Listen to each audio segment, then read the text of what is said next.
Okay, apparently the Dawn Trail expansion is rubbing a lot of people the wrong way. I'm gonna leave that in the recording because you just said that the second I hit the button. Oh, really? So now, you Well, I know. guess I can't watch the video then.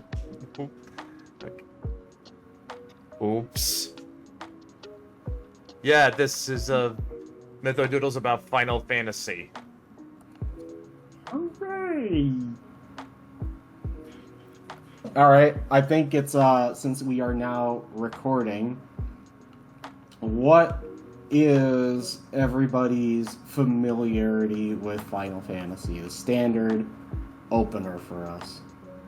Have played 10, played some of 13.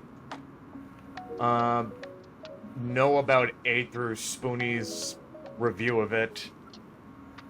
Watched videos on YouTube for 7 and 9. Everything else I kind of know about it through proxy. I would say 7, 10, 10 2. Played a little bit of 8.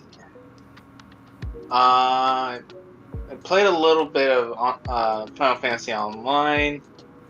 I played 15. Wait, so Final Fantasy Online, is that 11? No, that's 14. Okay, because there were 2 at Final Fantasy MMOs. Yeah. Okay. I've not played 11. I played that like weird prequel, Strangers of Paradise with with that fucking edgelord, Jack Garland. You know, it's like I guess the main villain before he was I played a bit of that.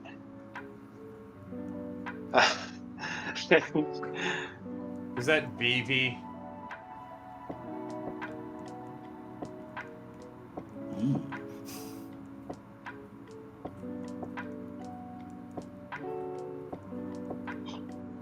Now you expect him to be a goofy comedy character, but he's actually got one of the saddest stories in the whole game.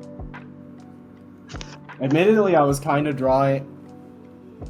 It does. I mean, obviously, it does look like Vivi, but I also was kind of thinking of the way the Black Mage looked in Final Fantasy 1. I mean, that was basically how all the Black Mages looked in 9 anyway. Yeah, they're all based on the first one. Anyway, Dylan, is that all of them, or there are any more? I mean, I'm sure. I mean, there's other spin-offs. Oh God, you played that many spin-offs. Continue, please. Oh Lord. I think I started to play Dirge of Cerberus. Is that one of the? Yeah, that's one of the 7 spin-offs. That's the one about Vincent Valentine. Okay. Yeah. What was that other one? It came out a couple years ago. Let's see. Let's see if I can remember all the. There's quite a few. 7 has quite a few of them. Like, there's not just Dirge of Cerberus. There's also Crisis Core, which is the prequel. That's the one I played too. That's the one. Like Zack Sephiroth backstory. Yeah, mostly Zack, but yeah. Yeah, it's weird. I played more Final Fantasy spin-off game than mainline Final Fantasy game. I mean, I guess by sheer numbers, there would be more of them, I suppose. Yeah. I mean, does 10 2 really count as a spin-off when it's a sequel? How many of them have sequels? It's just, I guess it's just 10 2 and 13 2.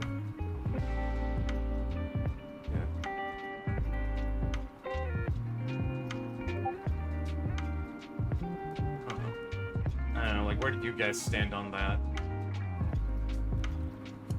I mean, I don't quite know what to think about it. I mean, it's a very unofficial It's kind of a very unofficial category. Well, I mean, like, the thing with Final Fantasy is that there isn't, like, a quote-unquote continuity between games. It's like every game is just a different story with a different cast in a completely different world. Because That shares certain elements across them. yeah, but it's kind of more like...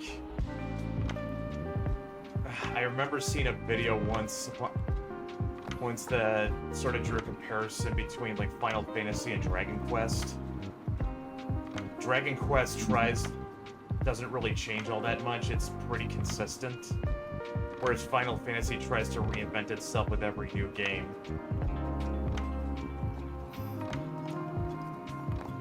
Yeah, I think that might be kind of a fair comparison. Oh gee, I wonder who this is about, Dylan. A certain Italian politician. Oh my god.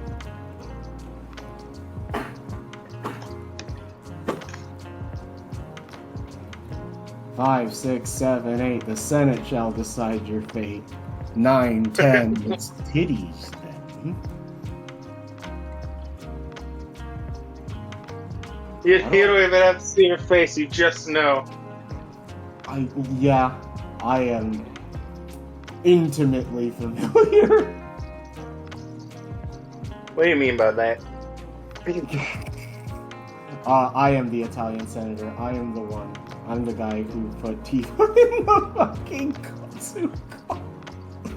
Wait, what? I'm fucking. I didn't actually do it. Wait. Did you just say you were the one who... He did, and he's fucking with you. Oh, fuck. I thought he was saying he was the one that put the Tifa animation on the thing. I'm like, wait a minute. You really think... Yes, it was me. You really think... It was me, Barry. Come on.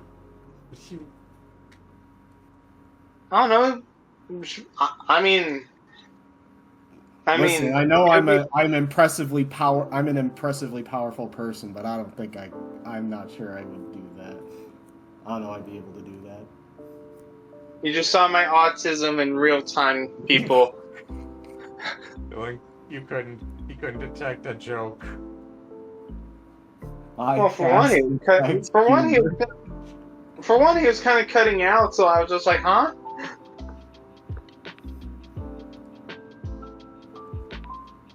We love you, It's Dylan. okay. I have a pretty good I think I have a pretty good poker voice, where I'm able to just say like completely out of pocket shit with a straight face.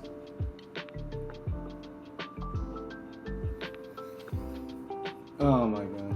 Alright,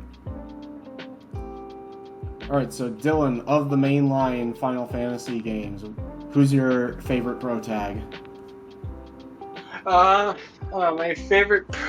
I know people dog on Titus, but it's like.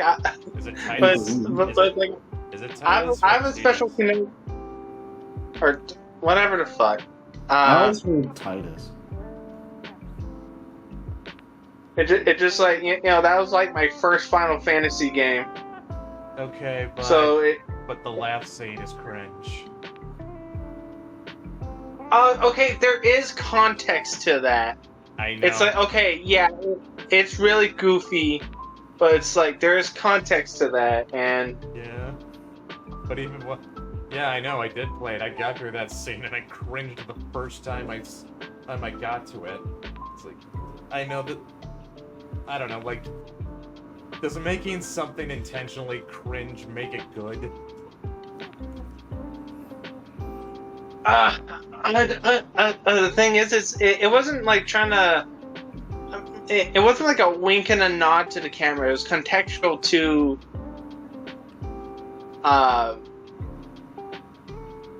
It was very much contextual to the scene. It wasn't like. It wasn't like, see, look, we're being ironic about it. No, Yeah. And No, that, yeah, this in that was way before that became big. Yeah. yeah, it's like in this sense, uh, it does justify it a little bit. Yeah, I won't debate that. Like, I just didn't like sitting through it. Well, yeah, Right. well, yeah, I get it. Yeah, it's just we've become so fucking irony pilled that it's hard for it. It just seems like it's impossible for anybody to look at it under any other kind of lens. Admittedly, I don't And think you- people think of it in the terms of like irony, wink at the camera, or any. At least I never met anybody who thought that about it. I just generally think people just didn't like it. Well, yeah.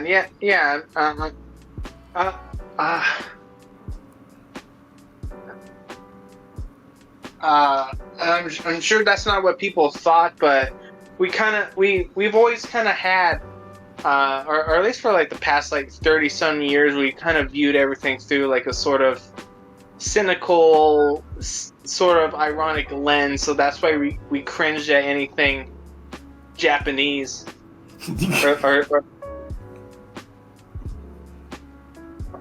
Sorry, it's just funny phrasing. We Yeah. cringe at the Japanese. I will never forgive the Japanese. God, you're making me remember that one panel Phil Fish was on, where he said Japanese games suck. Oh my god. Okay, I do have a spicy take. At the time, when was this? Around 2010. Uh-huh. Probably. Let me look. We really weren't. Final doing a lot Final of- Fantasy X or Phil Fish? Let me look. No, no, Phil Fish. Okay. Let me pull this. Do you remember? The guy who made Fez? Yeah. He basically shat on Japanese games and at the time, people flipped out on him, but when you really look at it, a lot of Japanese games around the 2010s actually weren't all that great in terms of quality. We weren't getting huge, big blockbuster Japanese games like we kind of do now. So, Okay. I'm trying to remember what would have been coming out at the time. so I looked it up. He put Fez out in 2012, so that's early 2010s at least. Yeah.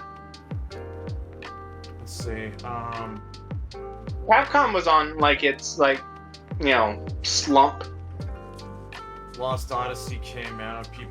And even though people say it's a good game, a lot of something it got criticized for was just being too traditional.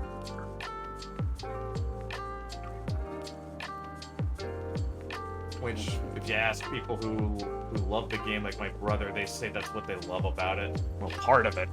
My brother really likes the story with Lost Odyssey.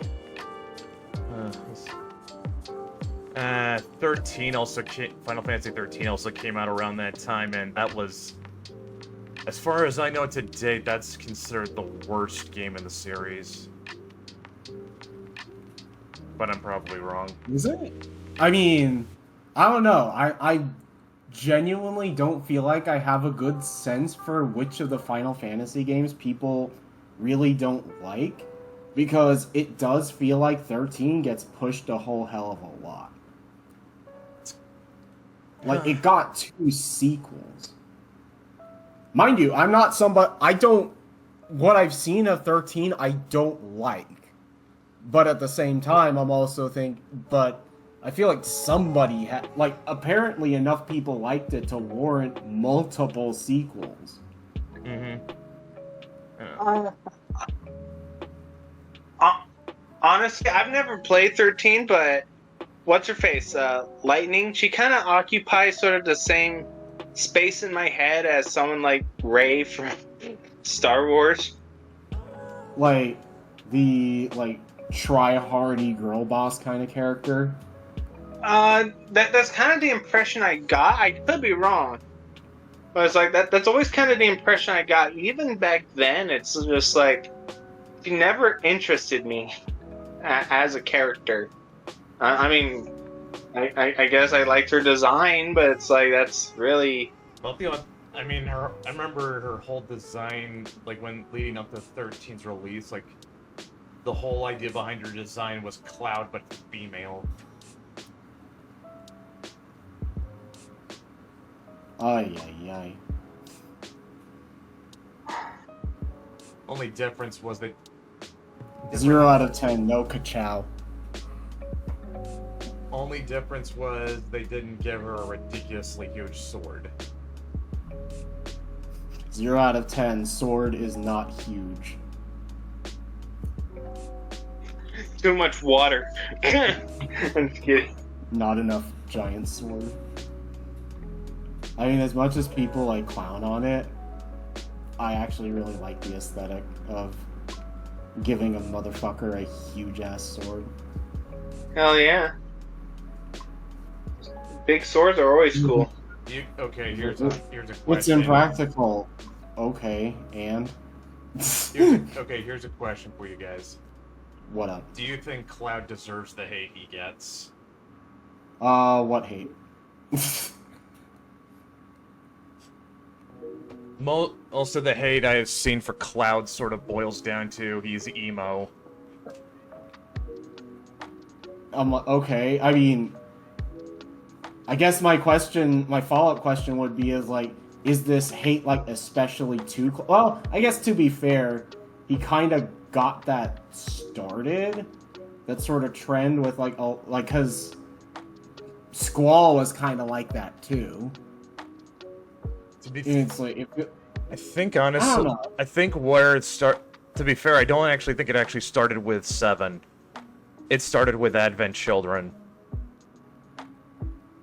You know, the movie sequel. I mean, you could make an argument that Cloud was like that in the game, but I don't know. It's like if people like dunk on him for being, if people are dunking on him for being emo and kind of kickstarting that off with a lot of the games that came after that point. On some, like, if you don't really like that, I kind of get it. Mm-hmm. That's actually where 90% I think of the hate for 7 Heaven comes from, is that they'll say, yeah, it's a good game, but what it did to the series going forward, or it wound up kind of ruined it. That, like, I think I remember hearing once, it might have been Spoonie, is like, 7 changed everything, but 7 changed everything. That was Spoonie. That was Spoonie. Yep, that was Spoonie. Yeah, I guess I don't really fault people who have that problem with it. I feel like I have other issues with 7 and Cloud, but I guess I didn't think necessarily about like how it affected all the games going afterwards. Mm-hmm. And I think I think it's less like Cloud and the success of 7 so much as just like sort of trends in Japanese media and fantasy at the time. Mm-hmm. That I don't know if Final Fantasy started it, but it definitely ended up there. It's definitely popularized it. Like, along with a bunch of other elements that kind of went along with it. Yeah. I mean, yeah. I guess I don't fault Cloud specifically for that. If anything, it's just like, yeah, they just kind of read the room of what generally was trending as far as like Japanese fantasy goes, and they just sort of followed it. So I guess if you have an issue with it, you have an issue more with the trend than with Cloud specifically. Which, I mean, far be it for me to have an issue with somebody taking issue with the trend. I probably would too.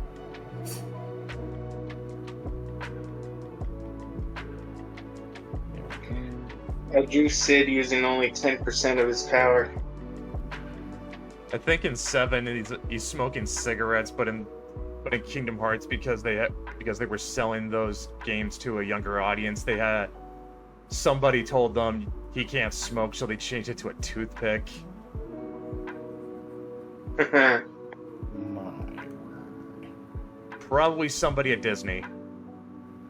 Well, yeah, because believe it or not, it's actually Disney that owns Kingdom Hearts, not Square Enix. I believe it. They don't even. Wow, they don't even like have like some kind of share. They don't even like share ownership in any way. I'm not sure. I'm sure they do in some respect, but it's, I mean, like, they cannot own it all lock, stock, and barrel because it has Final Fantasy characters in it.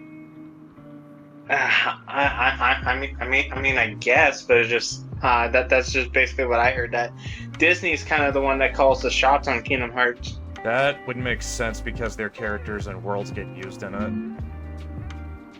Yeah, I mean, shit. Kingdom Hearts 3 hardly had any Final Fantasy characters until like Remind. Now that's obscene. I mean, but I think that's a whole different discussion. Shouldn't like it. Yeah. Let's not go down the Kingdom Hearts rabbit hole just yet. Kingdom Hearts certainly is a game. Once you start going down that rabbit hole, it's very hard to get out. Alright, you know what? Okay, so back on the earlier question. Yep. So, Dylan, you made a caveat about Titus and the laugh scene, but you know, let's put that aside. Sell me on Titus as a protag. What do you like about him? What's cool about him?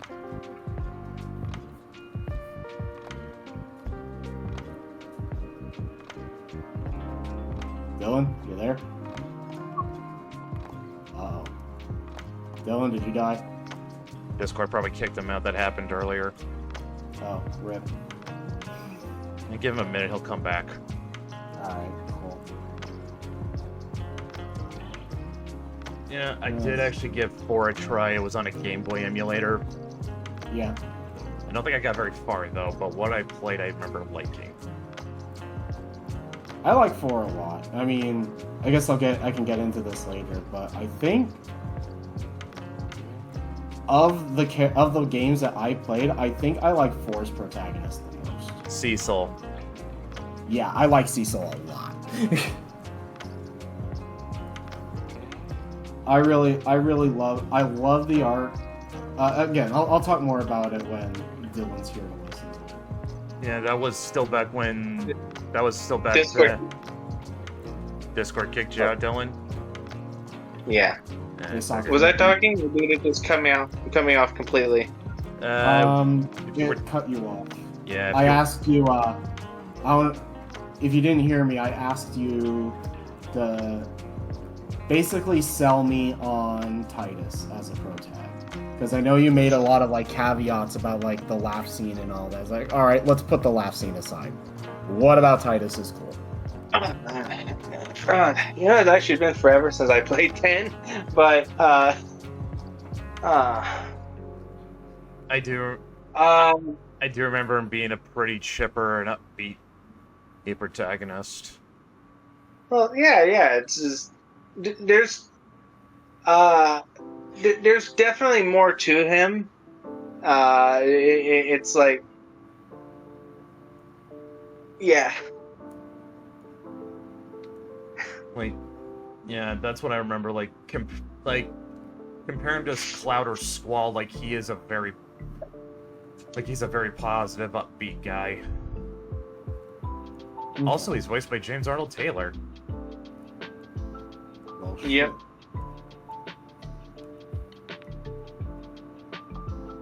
All right.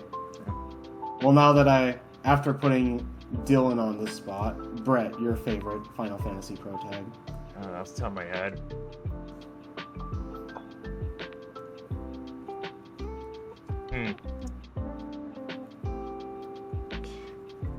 Terra and 6. That's a good one. Terra's definitely a good choice.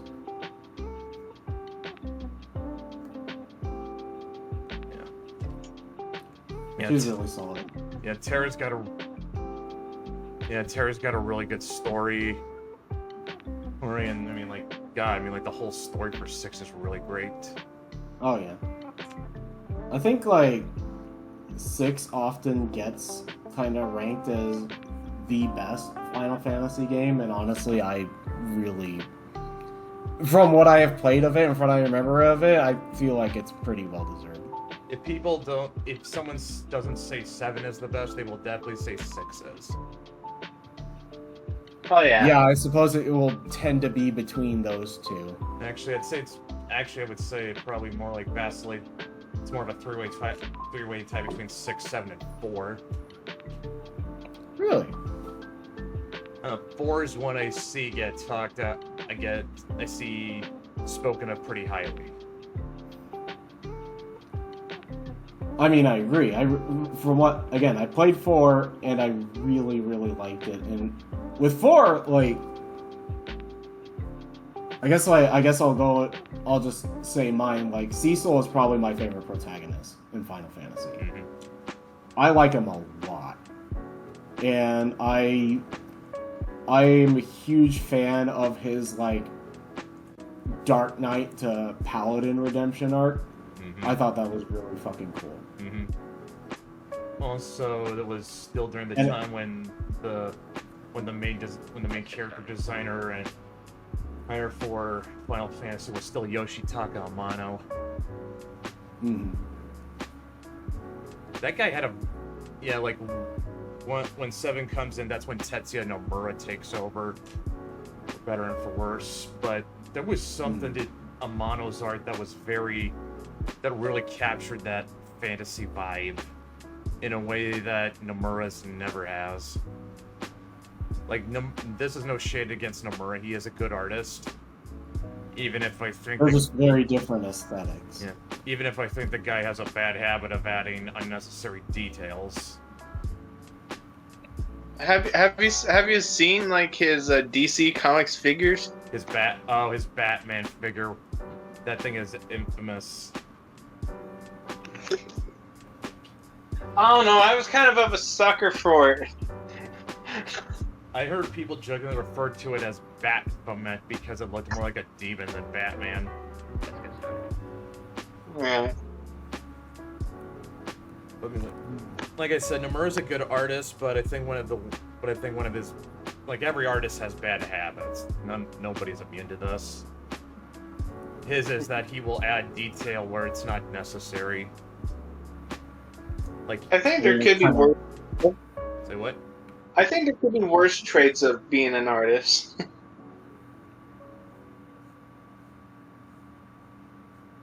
I mean, yeah, I guess there are worse things you could be. Okay, but counterpoint, Dylan. How many belt buckles does a character need on them? Not enough. We need more. How many zippers? More. I grew up in the 2000s. That shit is cool. Fuck you. I was thinking, like, now I'm imagining it's like it's the way to make sure that your character stays like your protagonist stays really emo if it takes like 5 zippers for him to take a piss, and one of them's gonna get caught in his foreskin. Oh no. It's like, oh, no wonder he's so cranky. I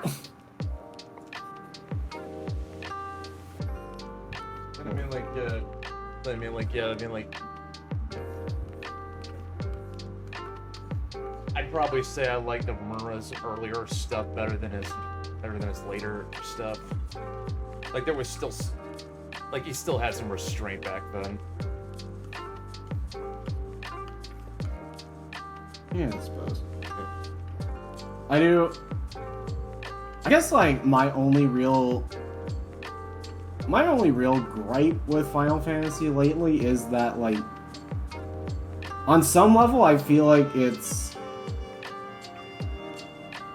And I don't know how much of this can really be a gripe, but there's a part of me that kind of misses when it had the limitations of having to be on a pixel engine, and its designs ended up being a little bit more cartoony and having a lot more to do with the silhouette with the characters and with some of the creatures. But I don't know, maybe that's just me being an old fart. Yeah, I mean, there was kind of a purity in the simplicity of the earlier games, like, and again, this is something I think people have, like, fallen out of love with Final Fantasy sort of lay at the feet of 7 for starting, was that the stories became overly complicated. Yeah. And, you know, playing through What of 7 that I have, again, it's not necessarily a bad thing. It's just now well, I don't know if every Final Fantasy game. The Final Fantasy games afterwards, a lot of the mainline ones, keep trying to replicate what 7 did with varying degrees of success. Mm-hmm. Kind of like how Star Trek keeps going back to the well of Wrath of Khan. Again, with varying degrees of success. I would say, so far, that's only yielded 1 success and 2 complete misfires. Yeah, that's fair. Okay, that's definitely not a chocobo Dylan's trying.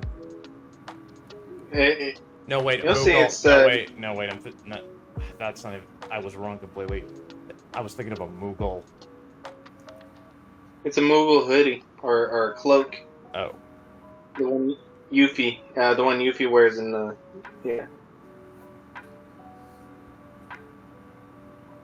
Where's in the Rebirth? Was that in the original or the remake? I think it was just in the remake where she wears the Moogle cloak. Was that originally in 10? I don't think it was. No, I played through the original. I don't remember it being a thing. No. Not in 10-2? We're talking about 7. Oh wait. Oh fuck! Why was I? Oh, I mixed up Yuffie and Yuna. I got mixed up. My bad. I could see how they sound kind of similar. It's like I know Yuna wore something like that in one of the other, in 10-2, but in 10-2 they had a lot of those weird outfits. I get it's a black mage Neville, but that seems kind of ridiculous. Give it a minute.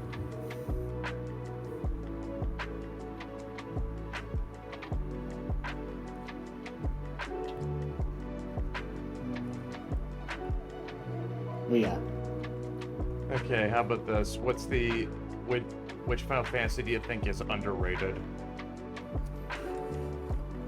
I almost wanted to say 4, but it's like, apparently it gets pretty high praise. So it's like, okay. I just never heard anybody ever talk about it. I would only ever hear people talk about, like, 6 or 7, and it was usually a battle of which of those was the best. But from what I have, I do really like 1 so far. Well, what do I mean so far? I played the whole thing. I played through 1, and I do like it quite a lot. It is pretty basic, but it didn't really need to be anything too complex. There's something about 1 that I don't think really got translated to the other games that I thought was really interesting. So, you ever play, like, D&D in earnest? Anybody? Are you talking about like how the party basically has like a Pokemon evolution halfway through the game? No, but I actually really like that mechanic No, what I was talking about is the way the magic works in 1, where you basically have spell slots. And it basically be limited to like, yeah, you can only cast like these many spells at this level. And it would be a different amount for each level, and I'm like, wait a minute, this is basically just how spell slots in D&D work. Which is funny because D&D isn't that popular in Japan. No, but I feel like you could really tell that like it had a pretty big influence on how Final Fantasy 1 was designed. Because they're drawing a lot from it.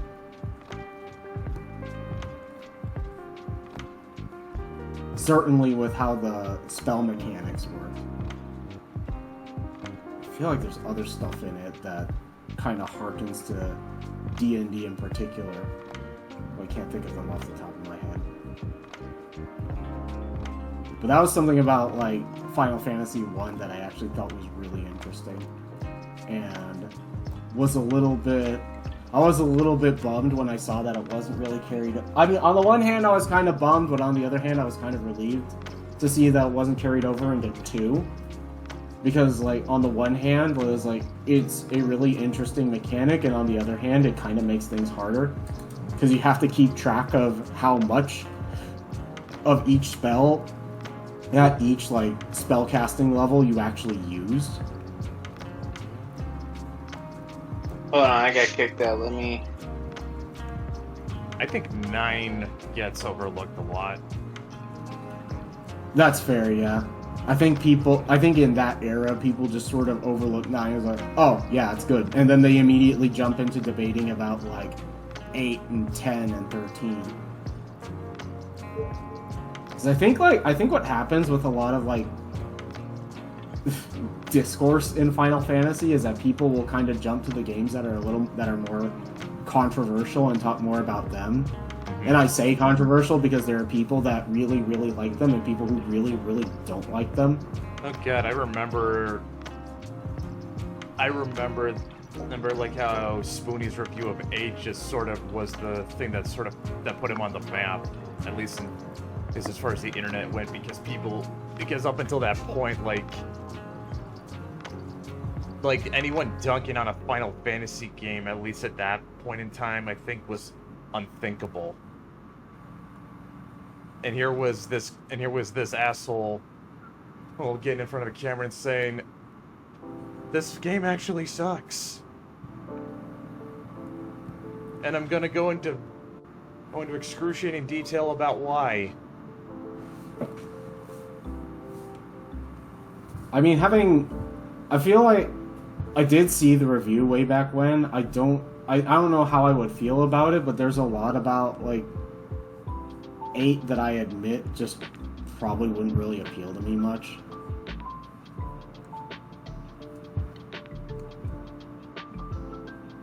Let's see. But yeah, there's the intro to 8 slaps though. Like, holy shit. It is cool, but it is cool. And you know what? I'll disagree with Spoonie on this one. I don't care if the gunblade isn't practical, it looks cool too. Yeah, honestly, it's like, for Final Fantasy, I feel like if you're making arguments about a weapon being impractical, it's like... You're kind of missing the point. Now, stuff like saying that the draw system for magic is tedious. Okay. I mean, I haven't played 8, but from what I did see, it does look like it can get pretty tedious at times, especially at early levels when you're grinding. The whole the story essentially being a time travel story, which, okay, fair. Talk about making it complicated. Again, fair. While being kind of an emo bitch. Matter of taste, but I'm not gonna argue it. Okay, a lot of that emo shit that came from Squall, a lot of that was okay, you know how he's infamous for saying whatever to everything? Yeah. No, that is a translation error, and I don't know why, because there are things that, like, they completely contradict what he actually says in Japanese, which is usually a lot more sympathetic. It's like, for some reason, whatever was used as sort of a catch-all term for pretty much any response he made. So, sort of the people, everyone in the West's added view of him,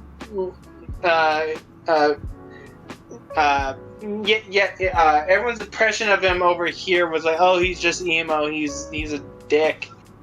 No, not really. You get a better understanding of him in the original Japanese. I don't know how. I guess it was just the time it came out. Yeah, because there were a lot of Japanese games around that time that were translated kind of sloppily. Yeah, it's like, yeah, everyone got a really bad impression of Squall. It was like for, well, what's one I could think of that was like really good? It was like for every what's that one game? For every Vagrant story, there were also like about 1,000 Resident Evil 1s. Yeah. Sure, we'll go with that. You know,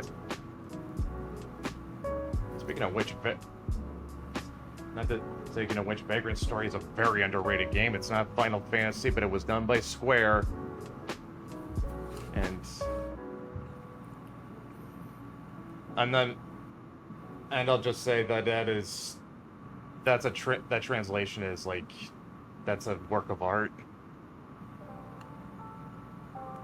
That's all I'm gonna say. Alright. Actually, speaking of Final Fantasy VIII, here's some deep lore neither of you might know. Oh. Are either of you familiar with a game called Xenogears? Yes. Vaguely. That was originally pitched as a new Final Fantasy game, but it got rejected for being too dark and complex. Really? Yeah. No, wait. Actually, it wasn't pitched as Final Fantasy VIII. It was actually pitched as Final Fantasy VII. Oh. Yeah. Without getting too into detail, Xenogears gets very metaphysical and esoteric.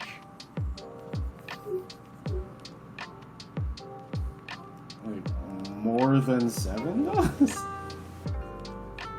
We're talking full-on Nietzschean philosophy and Gnosticism.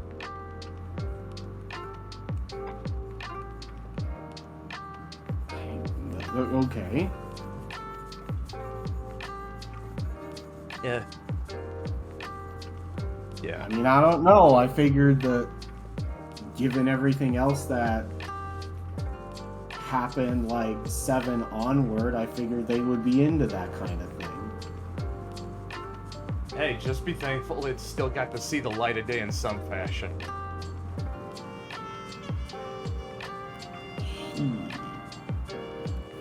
Although, if you do ever play that game, I'm gonna warn you. Like, once you get past the first disc, the narrative sort of kind of hits sort of a bit of a speed bump,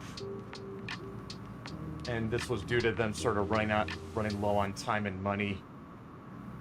Oh. Okay, so when you say, like, Nietzschean, I mean, Gnosticism kind of does give me an idea of where it's going, but, what do you mean exactly when you characterize it as Nietzschean? Let's see. I think there's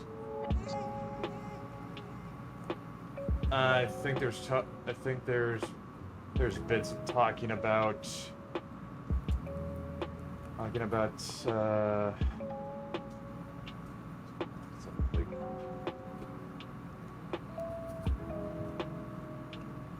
Hmm. I'm sorry. Arya, it's been a while since I watched anything having to do with Xenogears. Eternal Recurrence. That's something that features in Nietzsche a lot. Alright. There's also... it also gets, there's also a bit of Freud in there, so a bit of Jung. Okay. And, like, So there's a lot of big and complex ideas in it. So it would be pretty at home in, like, a Persona game? Or an SMT game? Maybe. Maybe, but Xenogears is... I would say the thing with Xenogears is it gets very, very... very weird. Like, weirder than those ones do. Oh, well, shit.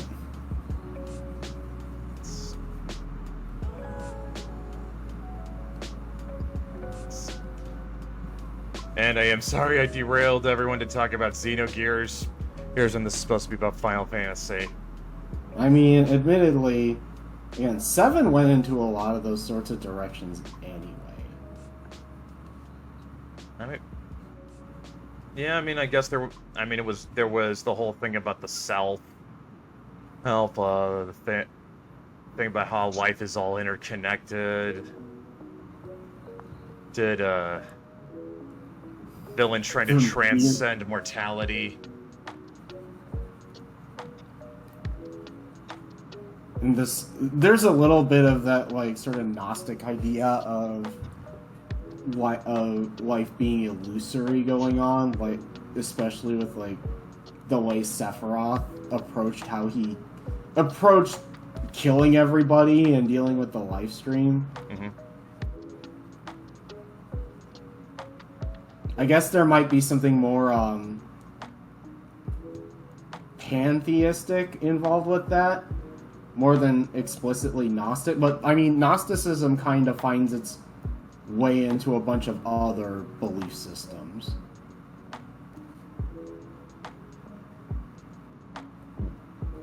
Which is weird. Like, aside from, like, the one that's specifically tied to Christianity, it's also, like, a way... It also seems to creep its way into other beliefs. As, like... Oh, God, how do I put it? The sort of transcendent idea of, like, the world is illusory, and it's more about transcending the illusion than it is about anything particularly moral. It's kind of like the way the Altmer view things in. It's kind of the Anuic viewpoint in Elder Scrolls. Coming back to that for a little bit. Yeah. I was like, wait, we've had this discussion before. Where did we have this? Yeah, Elder Scrolls. But yeah, which is Where did we talk about Gnostics before on this? Which is kind of amazing considering that everything we do know about that set of beliefs is secondhand knowledge, essentially. I mean, there is some precedent to it because I remember hearing it described before as sort of like a belief virus because it kind of finds its way into worming into a lot of other belief systems. Like, it'll come up in, like, even pagan belief systems with the rise of mystery cults. I mean, you could even argue that that goes as far back as Plato with the allegory of the cave. To a degree, yeah. Although I don't think Plato was necessarily arguing for, like, a transcendence. I think that's more of something a conclusion you could draw from it. Also, hang on. You know what? And also doesn't, like, transcending the physical world fix into a lot of Eastern religions. It does. But I guess you could say that a lot of Eastern religions have a very Gnostic sort of bent. Also, Dylan, I'm gonna slightly correct your spelling here. on the speech bubble. Oh shit! Did I spell it No, wrong? hold on. No. Here. Don't worry, I'll fix it. I'll fix it. Regant. There we go. Regant. Regant. I think I know where Dylan's going with this one. Yep, he is. He is. Uh-oh. He's going there. He's going there. Oh boy! Oh boy!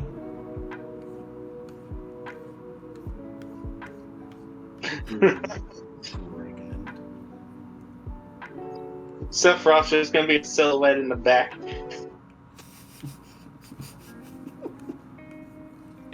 It took me years to figure out that Cloud putting on a dress was a Norse mythology reference. Yeah?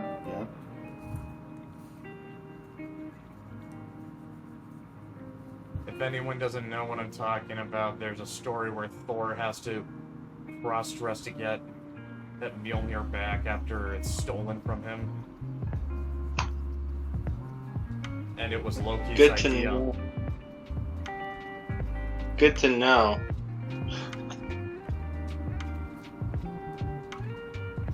Oh, Loki.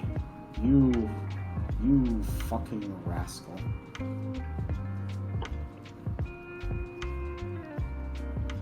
I love that meme about like how 5 words like in some Norse mythology is, but Loki had an idea.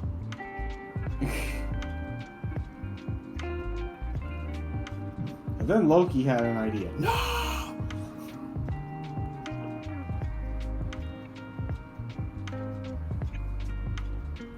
Oh, you guys didn't even hear what it was.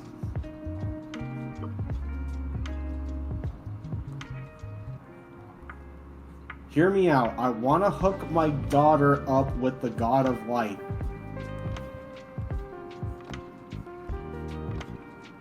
Loki, no! Which of his hellspawn does that result in? Not any of his hellspawn in particular. That's just, Loki tricked, Baldur? No, yeah, it was Loki killing Baldur. He tricked somebody into stabbing Baldur with mistletoe. Uh-huh. So that Hell could hook up with him.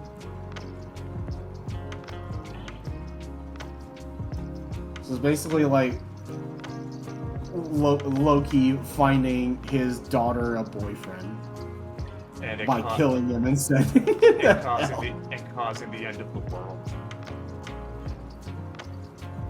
Well, it definitely got it going.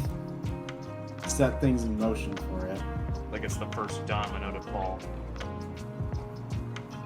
So I think, it's Herder, I believe. Herder that killed that Loki tricked into killing Baldur. Alright, I'm breaking it.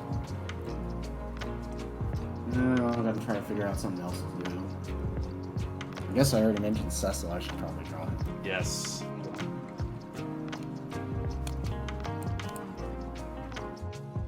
Well, yeah, Cecil. Dylan, you haven't played Final Fantasy IV, right? Or no. Okay.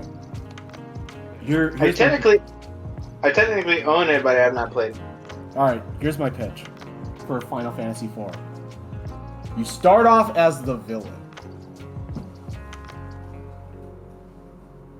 Oh shit. You're basically like a Dark Knight that's able to just like steamroll through everybody. And then you have a crisis of morality. You meet up with a hot lady, and then you end up turning around and getting a redemption arc and becoming a paladin. Huh. No, yeah, I really like Cecil's redemption arc. It's honestly it's something that I would have liked to see in later Final Fantasy games. Like, if there's any trope, and maybe they did, I don't know. But if there's any trope I would like to see revisited in a Final Fantasy game, I would like to see, like, forgetting, like, doing Cloud again. Like, I'd like to see another Cecil at some point.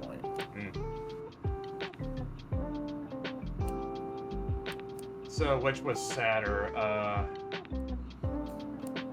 Sephiroth killing Aerith, or what's her face from 6? A series? Celeste? Celeste? Let me see. Yeah, I gotta double check. Celeste, yeah. Or Celeste trying to, or Celeste throwing herself off a cliff.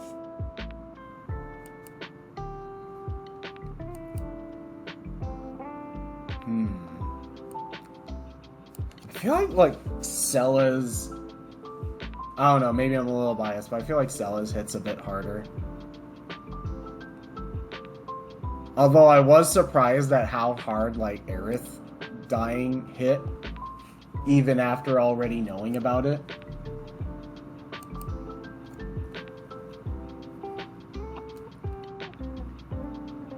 But yeah, having...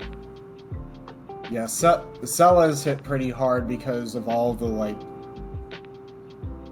just how complex that got. And just how it was just one of many things that just seemed to show how much worse things were getting in the story. Yeah. Because, like, yeah, because that comes, like, right after Kefka basically rewrites reality by moving the statues out of alignment. Yeah. Like, Kefka as a villain, it's like... Honestly, like, after going through 6, I definitely see what it is about it that... I see why people kind of count Kefka as, like, one of the top Final Fantasy villains. Mm-hmm. Partially because, like, when you're playing through the game and you just let it play through, you don't necessarily see him coming. Like, he's set up more like the kind of the comic relief mook that you kick around a little bit, that keeps showing up and, like, nobody likes him and you just kind of clown on him a lot, pardon the pun. Mm-hmm. And then he ends up fucking wiping out reality. And not only that, it's like, no matter what you do, like, he always... like, things just keep getting worse.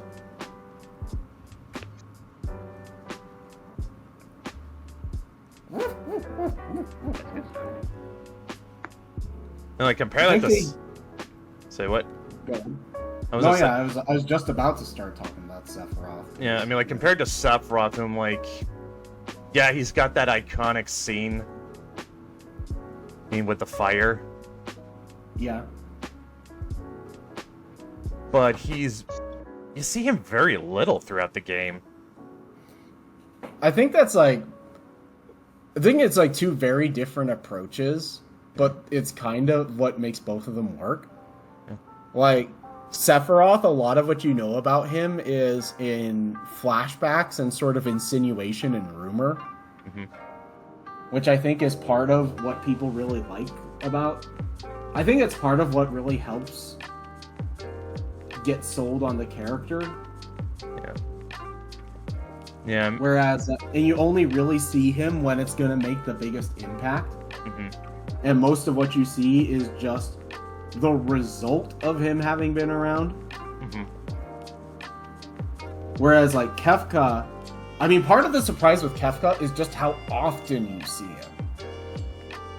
And it's like, you're kind of lulled into a false sense of security with him. And he's like, I can't take this guy seriously. And then he starts, like, racking up W's. And it's like, oh, fuck. Oh, fuck. Yeah. Oh, fuck. This is the guy we had to look out for the whole time. This guy is fucked up. Yeah. Golbez is good, but he's more like a rival than an antagonist. Which okay. I drew Aerith. Oh dear God. And then he's going. No! And then, by definition, he is going to. Oh Lord. What? He's just gonna run that sword right through her back. That can't mean. This couldn't possibly be implying anything else. Why would you think that? That's just silly. Yeah. But yeah, anyway, like, would you say Golbez is more of a rival than an antagonist? I think so, yeah. Yeah, I think I he's remember I think he's like a minion for who the real villain in 4 is, right? Yeah, I think so. What were you about to say, Dylan? I remember a Bennett the Sage video where he was calling Kefka a shit villain. Well, it wouldn't be the first time he's had a bad take.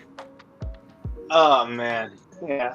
I mean, if your wait, measurement my of a villain villain was is that he was that way the whole time, sure. But part of what made him interesting is that he kind of catches you by surprise. Yeah. It's like, he catches you by surprise because he looks like such an incompetent doof for so much of it. And then he racks up W's and then he just like and he just fucks with you. Yeah. That sorceress from 8. I think she was kind of lame. Honestly, of all the things I ever hear anybody talk about 8, I never hear anybody like her whole I plan. never hear anybody talk about her. Her whole plan is to collapse time. Like, why? Because fuck it, I don't know. I mean, at least with the other villains, we can understand what their motivations are. Like, okay. Okay, Golbez isn't the real villain of 4. Who is? Forgot. Remember. You can't remember? No, I can't. Okay. I'll admit that, like, most of what I really remember about 4 is, like, Cecil. Okay. And Cecil going through it. That's kind of what I remember really liking. You don't even remember, like, any of the other characters? Honestly, no.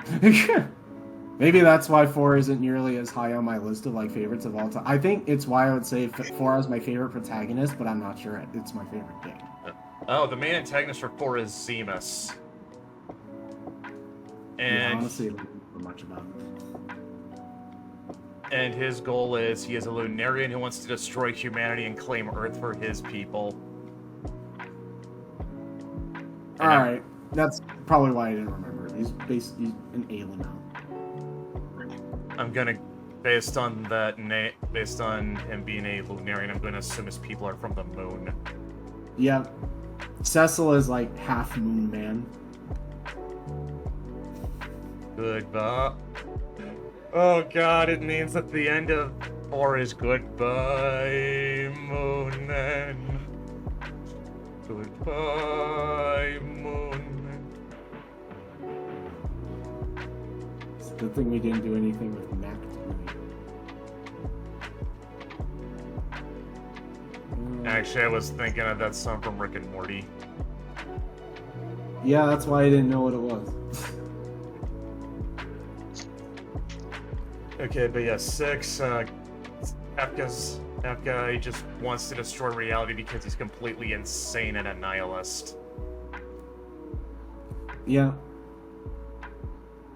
Which, okay, not terribly deep, but it works. And he takes things so far, like, you just can't help but sort of realize, like, you should have taken him more seriously. They all laughed at my boner, eh? Sephiroth, he just wants to achieve godhood. Okay, basic, but you get it. What kind of changes is like his motivation for doing it keeps changing. But I feel like on some level I was kind of reminded of Wendigoon's like video about Paradise Lost. Mm-hmm. about how like Satan's justification for trying to overthrow God and take over heaven keeps changing, but like on some level in the background you sort of realize that the reason that his stated motivation for what he wanted to do kept changing is simply because he's just saying this to other people to get them on board with him, and his real reason is that he just wanted power for its own sake. You know, knowing Final Fantasy, that might be intentional. They make... Like, after 7, they really went ham on... Actually, maybe this started as far back as 6, maybe even further. But, like, they really... I mean, 6, I think they... Yeah, they just, like, really went all in on the religious references.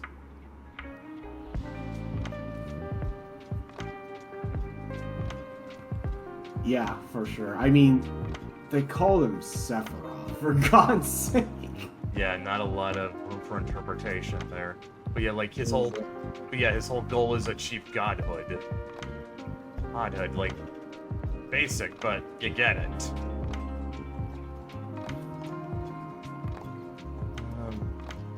Actually, 10 has a really weak villain. What, with Seymour? No, Seymour's not even the main villain. Or are you talking about, like, Sin? Yeah. I mean, I guess it just goes to show you that, like, I forgot about Sin for a minute and immediately went to Seymour because he's kind of more present. I mean, I have expected you to think of Jack more, or just because he's more relevant to Titus or Titus, whatever. He's more relevant to him. He's more relevant to Titus's story. But it's like... I mean, I suppose, but I just thought of him more like... I don't know. I guess, like, it takes a little bit for me to think of Daddy Issues as the antagonist. Yeah, it's not... But yeah, I mean, like, Jack isn't even the main villain, though. I mean, like, it's actually not even Sin. It's something called Yu Yevon, I think. I vaguely remember it, but I don't remember anything about it. It's just... it's one of those cases where the idea is cooler than how it actually plays out. Remember how incredibly racist Waka was? What is boy. it? Isn't he supposed to be some kind of Southeast Asian? It had to do with like his religion and shit. No, that he was racist against like Al-Bed. Like he really... Yeah. Here. Oh right. God, it's been so long. I just remember him being voiced by John DiMaggio with a really funny accent. Here, Neville, I drew him. Uh-oh. And his main weapon being a fucking beach ball. Has he got a clan? Oh my god. I mean, I was gonna just put him in the hood, man, and have it so his hair's too big for it to fit on him.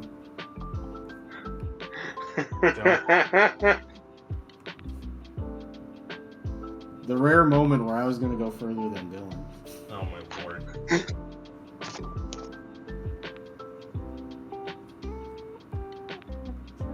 I don't even remember what Waka was, just that he hated Al-Bed a lot.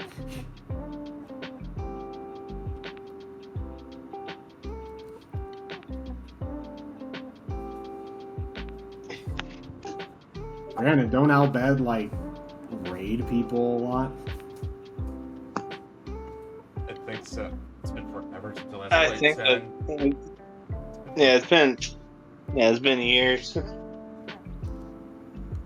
It has been forever. So there's like a lot. What? Wow. If anyone caught that, Leo me out. I heard him this time. Really? Yeah. I heard it too.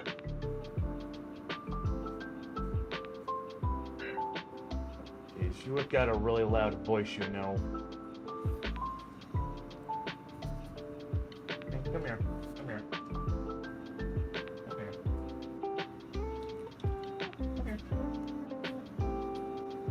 No, he just wants to lay down and nap. Mm,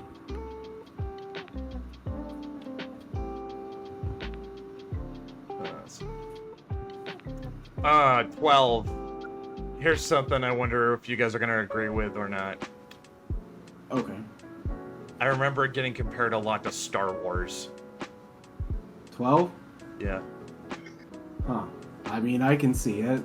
2 kind of feels a lot like that, too. Okay, anything specific you can point to? You're part of a... For 2? Either one. Okay, for 2. You're part of a rebellion. There's an evil empire that's trying to take over. They build a super weapon that blows cities off the map. I'm pretty sure Biggs and Wedge show up at some point. There's a Biggs and Wedge in like every game, I think. I think that would be the... I think 2 is the first time that there's a... Well, I think that might be the... 2 is, I think, is the first time that Sid actually shows up. Yeah. Honestly, I have my opinions on 2, but and I feel like of the Final Fantasy games I played, so far I like 2 the least. Mm-hmm. It has a really weird difficulty curve where it's like... Yeah, I think that's everyone's opinion on it. Yeah. On 2? Yeah. That's basically the... Yeah. Yeah, 2's difficulty curve is like either every single encounter you have is like face roll easy or just damn near impossible. Mm-hmm. It is a very frustrating game. 3 and 5 tend to be left out of the conversation, I notice. I mean, if we come back to Final Fantasy later, I will probably have played 3 and 5 by then. But yeah, I guess the reason people don't talk about 2 too much is that it's basically Star Wars. Yeah. 12, yeah. 12 is also like that. Like, you've got a roguish space pirate. Well, not a roguish space pirate. Roguish scoundrel. Scoundrel who has a furry co-pilot. Yeah. Sonic Fox, I'm just kidding. Oh no! No, and this, fuck, what was the guy's name in 12? In Fantasy 12. What was his name? Fuck. I don't think fuck was his name. Balthier. I think that was it. Was he like the big dude? No, he was like the roguish scoundrel. Oh. Yeah, he was. Yeah, and he's okay. Yeah, yeah, and he's got, and his co-pilot is some bunny chick. Oh, okay. I was thinking of something else. Yeah, I don't feel like this is something else. 12 actually might have one of the least involved protagonists ever. It's like, because like Vaughn is like, he's just there. He's there. He showed up. He participated. Like everyone, like Ash has more of a stake in the story than he does. I'm just happy to contribute. I mean, you could kind of say that about Titus in 10, but I mean, I think at least with Titus, I think that was the point. Like, he was supposed to be like a player avatar, or in function.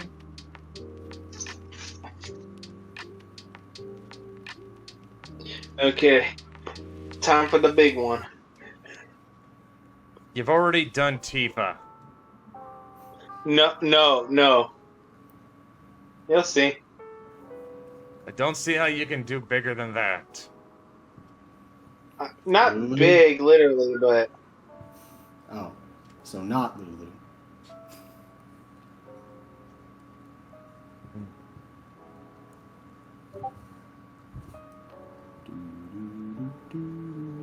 Oh, Cloud. Yeah. He is. He's gonna do. Yeah, he's gonna do it. He's gonna do it. Uh-oh. What's he gonna? I'm gonna do it, Batman. That part of 7. Ah. Cloud Stalfo. That the part that I did not learn until years later was a Norse mythology reference. Ah, that one. Yeah. I don't know. Honestly, me at the time probably wouldn't have figured it out anyway. It wasn't until I started learning about Norse myths that my brain made the connection later. Like when I first found out about it. Yeah. I kind of suck at drawing his hair, though. Yeah.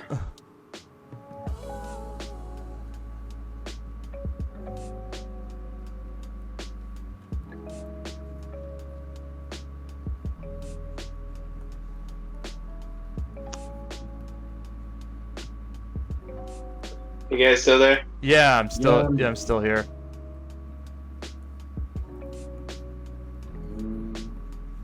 Right now, I'm trying a different approach. I was talking a little bit about. Okay, so Dylan, you have played some of FF14, right? Yeah, some of it, yeah. What did you main? Oh man, I don't remember. It was ages ago. I don't know why. One day, I played like one time and it like wouldn't let me log back in, and it just kind of got screwy, and I just haven't played it since. Oh well, shit. All right. I mean, I kind of mained mostly mage stuff, so I played white mage, black mage, and summoner mostly.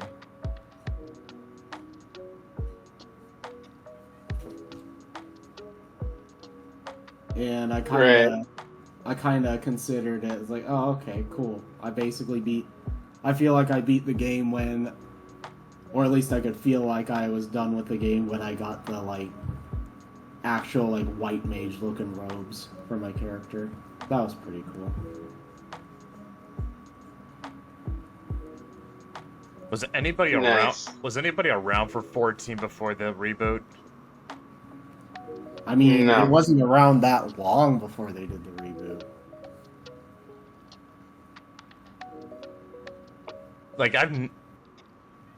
I've never heard of an MMO actually doing that. Like, it being so bad, they actually had to start it over from the ground up. I mean, most of the time, if it got that bad, it would just die. But they actually managed to fix it to the point that... Yeah, I have friends who have a crippling addiction to role playing in Final Fantasy Online. I get a feeling I know what they're role-playing. Not that kind of role playing. Oh, you sure? Oh. Just pretty much like D&D, but like in Final Fantasy Online. It's really weird. I did that in WoW a lot. That was fun. I played VR chat for a minute, and we did a Warhammer thing. I was part of the Krieg. You get your shovel. Yeah. Fix your bayonets. Shovel boys. But yeah, I mean, I don't think I've ever heard of another MMO ever do that. No, but most MMOs that... I don't think most MMOs would have bothered to fix it. I think they would have just collapsed or just kept doing what they were doing. And it So was that was kind of one of the things that really endeared people to FF14 for a really long time, is that they were willing to make those big fixes and they listened to feedback. It's kind of the same sort of thing that happened with the Sonic movie. even kind of more surprised is that it was done by Square Enix, who are infamously conservative when it comes to their game design.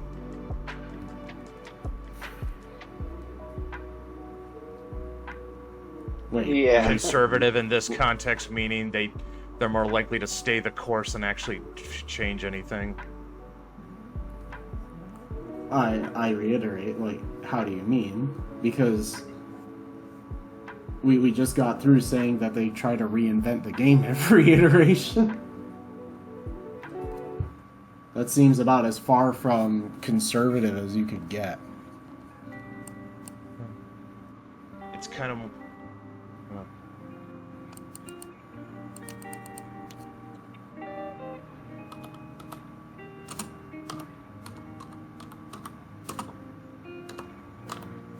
Okay, maybe I'm articulating my point wrong. Like, is Square Enix a company that springs to mind when you think of listens to their fans? No. I would agree on that one. They're not the first people I think of when it comes to like being responsive to feedback. Mm-hmm. I think that might be what you mean. Yeah. They're not famously a responsive company. Yeah. I would not say I'd say they're very innovative. I know, or they're very experimental, but I would not call them responsive. Yeah.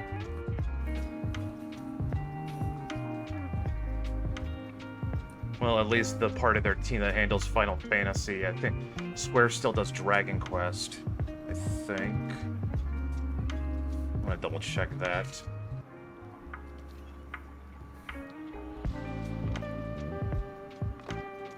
Yeah, they're still being done by Square Enix.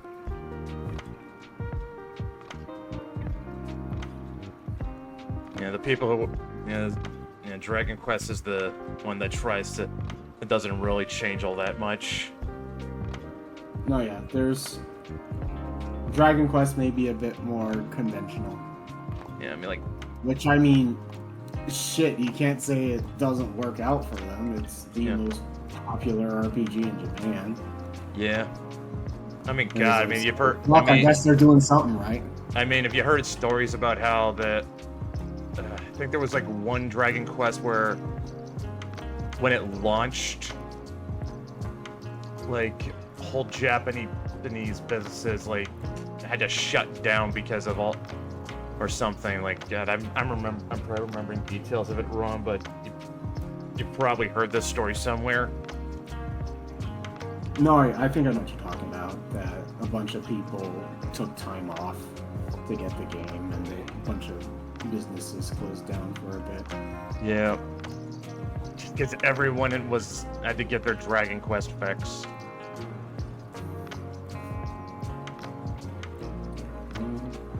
Like, I don't think even Skyrim had that level of impact.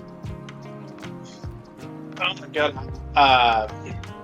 We were talking about the Elder Scrolls episode. Yeah, the hype around. Yeah, but did anyone? Skyrim was insane. Yeah, but were whole businesses being shut down because people called out to get their game? I was like 13. How could I know that? I mean, I was like, I was in my early 20s when it came out. I definitely don't remember that. I mean, I guess a bunch of kids might have skipped school, but Possibly a bunch of students might have skipped class at college. Yeah, that I could see. But yeah, I'm like,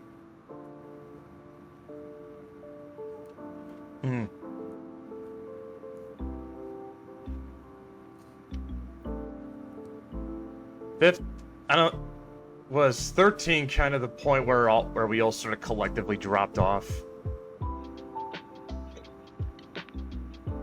Yeah, that's where a lot of people kind of dropped off. I mean, Nebel, I know you got into 14. But I did, but I also got into it like entirely disconnected from 13. Because like the stuff that I remember hearing about 14 and what I saw of it, I didn't like.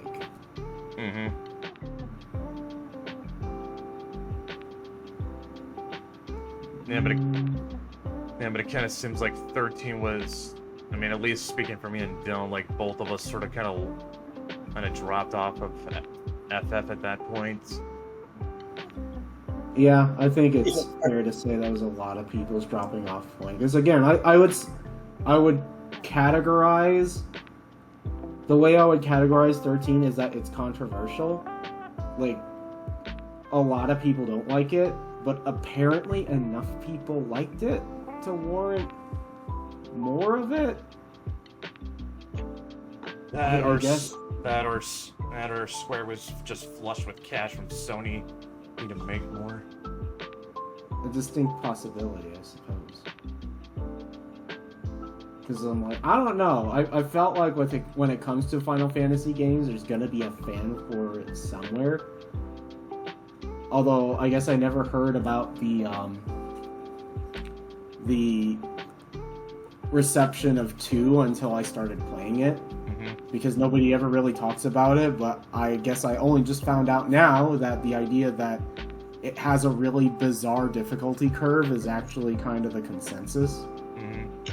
That's kind of new to me. I never heard that, but then again, I've never heard anybody talk about Final Fantasy 2.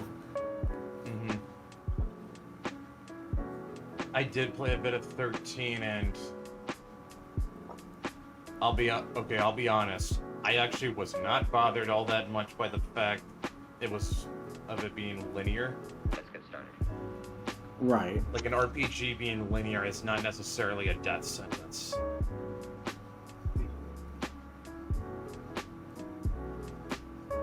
I suppose not.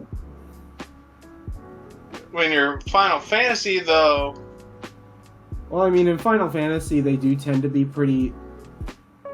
also tend to be kind of linear, but it's also like, it lets you branch off too, though. They give you some illusion of sandbox. Like, yeah, you're not gonna have a choice in how the story plays out, but you can take however long you need to get there. Yeah. And I think the thing that sort of bothered people about 13, at least from what I gathered, is that you never got that point of just being able to branch off because it always felt like you were in the hallway. Yeah. Yeah, like that. And every time you would branch off and try to explore, you end up just in a dead end and end up going back to the hallway. Yeah, like it had some of the most... Oh man, like, if old Final Fantasy was like a cul-de-sac, this was literally a highway. Like, you only had one way to go. Oh, and you could not really get off it. We're gonna try drawing one of the low poly Final Fantasy VII models. Actually, I think a better analogy is it was more like being on a railroad. You are literally railroaded. Yeah, there was only one direction you could go and you could not get off.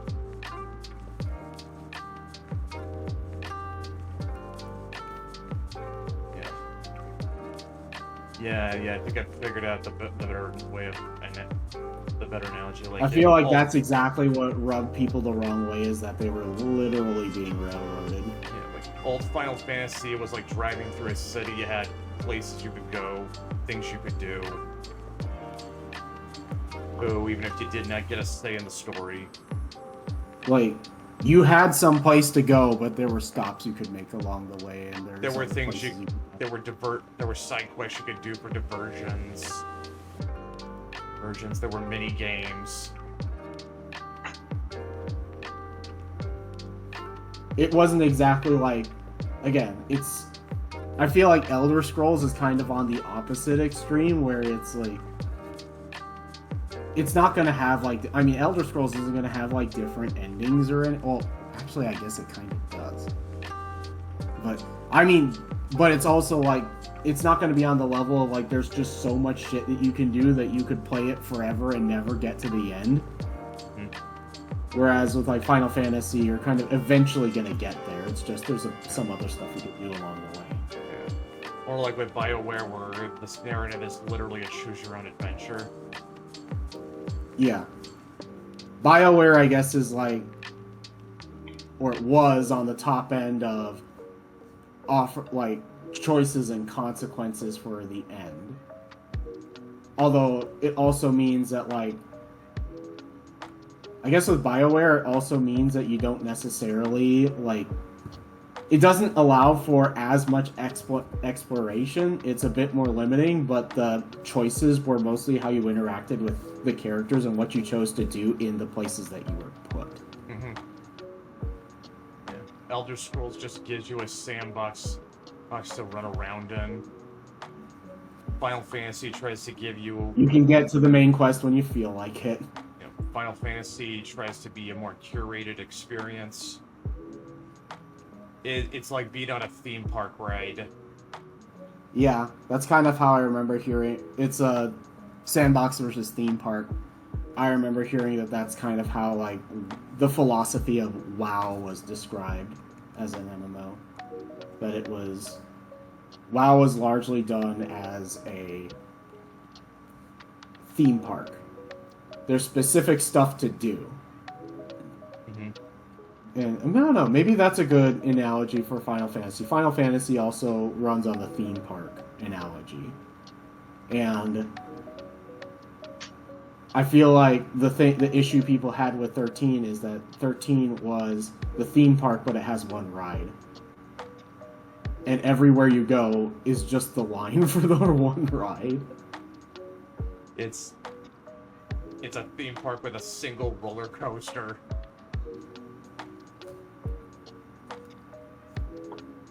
Everywhere you go is just the line for that one roller coaster. And it's not even that good of a roller coaster either. Yeah. Here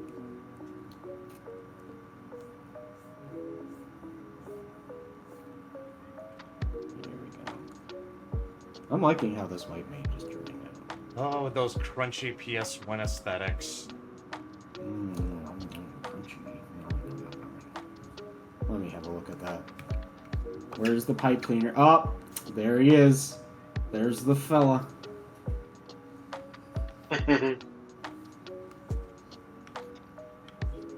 Speaking of which, you remember when Stuttering Craig's new website it ran a husbando poll? Uh-oh. I don't think so. No. Well, they also had Kirsch as the presenter. Oh. And Barrett. Oh yeah. And Barrett won. Oh, he did? Shit. Yeah.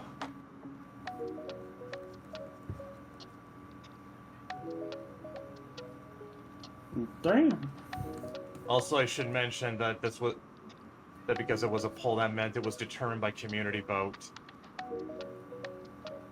Oh, meaning everybody who voted.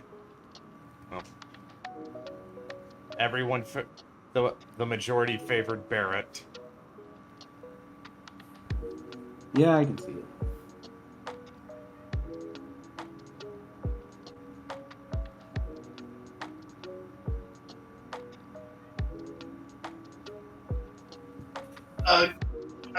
Oh god, when the remake, when like the first part of the remake came out, people were like mad at like how Barrett sounded. What, they wanted him to sound like Mr. T? Hell yeah. Why not? They were mad that they were just mad in general that he sounded black. But it's like he's literally voiced by a black guy. What? They're mad that he sounded black. They were calling him like a stereotype and everything. It's like, dude. Bro, he's literally Mr. T. What did you expect? He's like the coolest character too. It's like, I don't get it. My neighbor in Christ, he's Mr. T. What did you expect? I mean, I guess if anything, you should be disappointed the voice actor didn't try for an impression.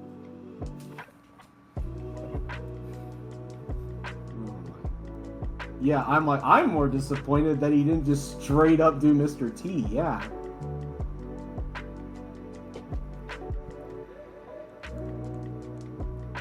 Hey, yo, Cloud!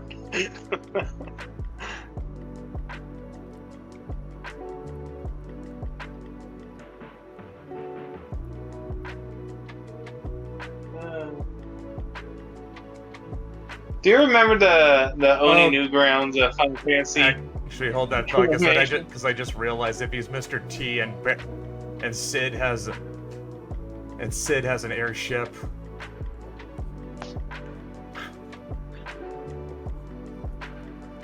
I ain't getting on no airship. I don't fly, fool.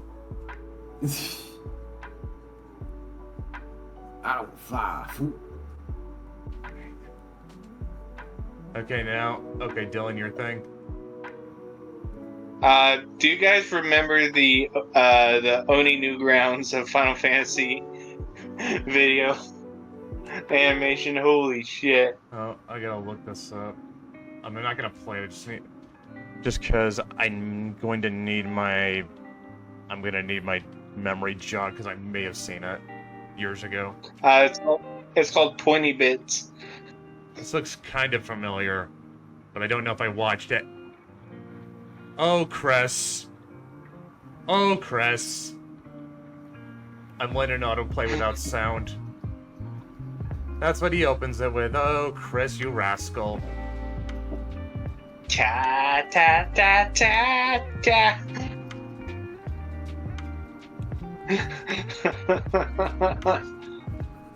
Watch out for this pointy. Oh my god. That little red thing down there. You have to be more specific, baby. The good Lord cripple me with color blindness like the asshole he is. That little thing right there. Oh, and then it transitions to the more detailed models in the battle segments. Let's go check it out. Good thinking, my chocolate comrade. Chocolate? Yeah, because you're black. I'm what?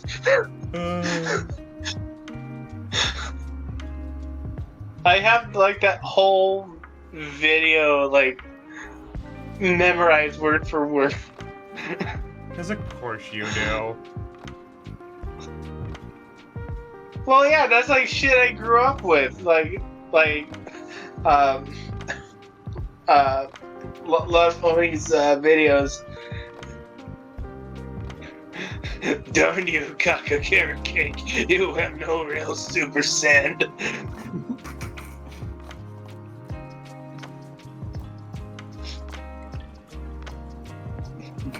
Carmen just Electra. Like I said, I just love how much Chris commits to the bit by actually giving them more detailed models once they go to.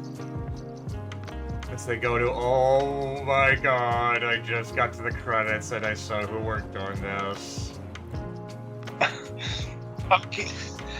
Okay, it's like, okay, it's like, yeah, people want to demonize every single person who's ever worked with Shadman, but it's like he was so prevalent. It's like I know. Like I'm not surprised he's there. It's just like, yeah, I know. Boy, that was a different time. We didn't know how much of a degenerate he really was.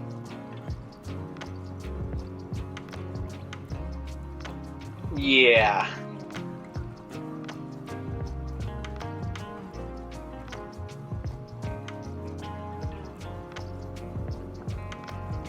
Yeah, he did like the back. He did the backgrounds on like all of those videos. Yeah.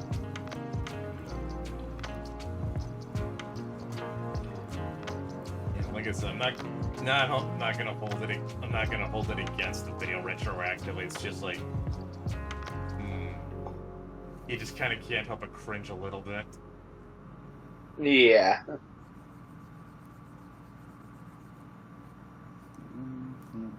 Hold on, it kicked me out. Let me go back. Yeesh, what are you doing to draw pile, Dylan? Leaving it open, drawing. It crashed on its own because I have shit fucking internet.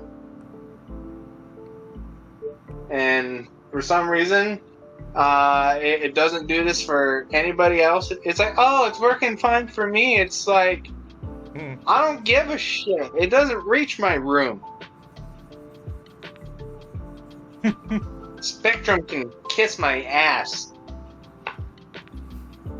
Sorry, that's a bit of a personal beef. I mean, I understand. I understand. There's a reason my brother and I dumped Comcast. As for CenturyLink, well, several reasons. Most of it was just we were paying way too much for Comcast.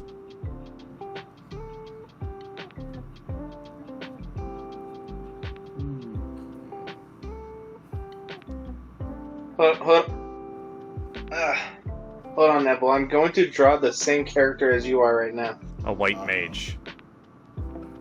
Yeah.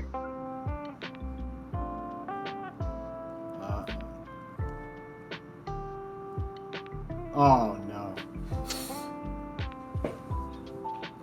Oh, that's what he's gonna do.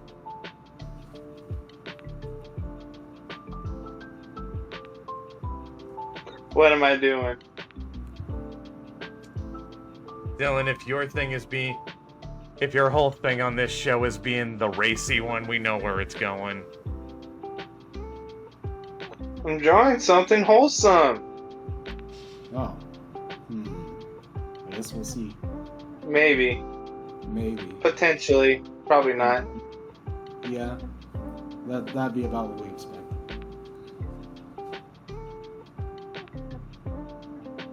Is she pregnant?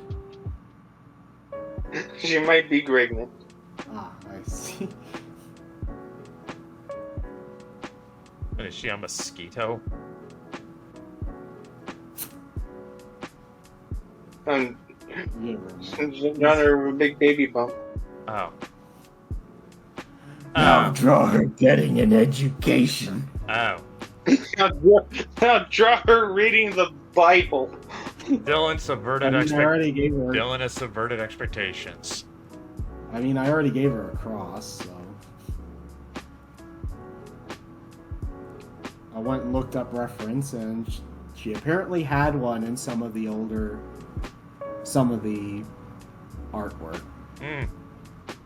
Or some of the older artwork.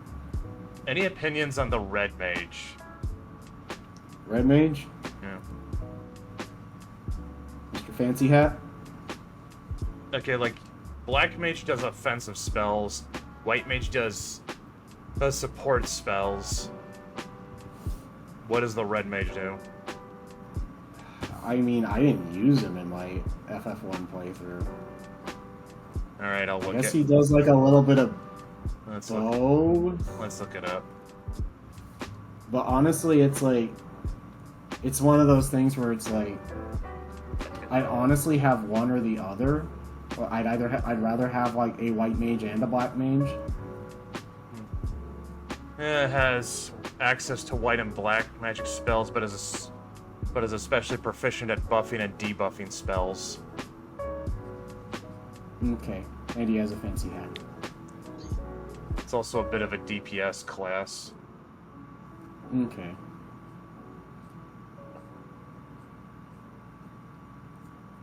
Again, like, in my playthrough,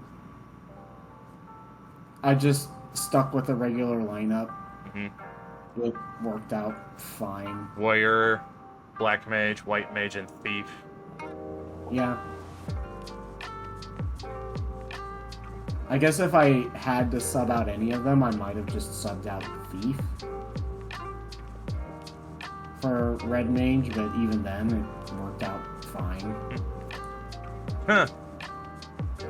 5 has a Blue Mage job. I think what Blue Mage does is like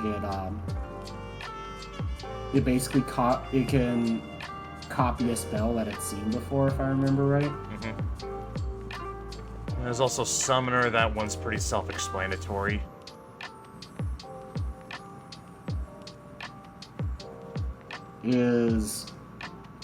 Okay, now I'm wondering where you first start getting summons. I don't know. I think I would not be surprised if they had done that as far back as 1, but I didn't see any in 1. I do remember Summoners being a big deal in 10, but again, I'm not sure that it's the first game to do it. I mean, I know you got summons later on.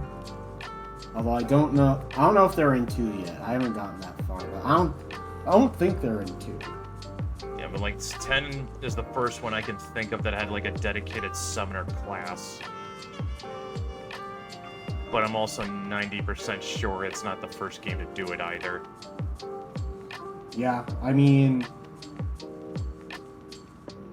I guess it's also worth mentioning that like 7 didn't really have much of a class system. It was just, I mean, they had stats that leaned them in one direction or another, but you just slap materia on anybody and they could do it. It was kind of, it was in a very loose sense. I mean, Cloud fit a warrior build, Tifa fit a monk build, Aerith fit a white mage build, Yuffie fit a thief build.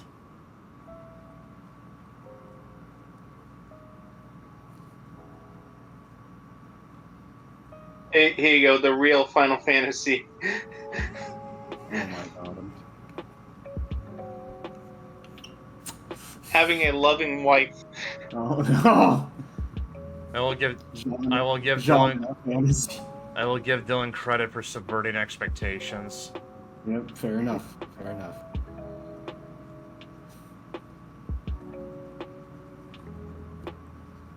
Drawer getting a biblical education. Oh my god. Okay. I'm getting close to... Wait, is this related to what happened earlier? Black Mage. Uh-oh. Oh. I see a sequence of events. Oh my. But you read it right to left. Oh my.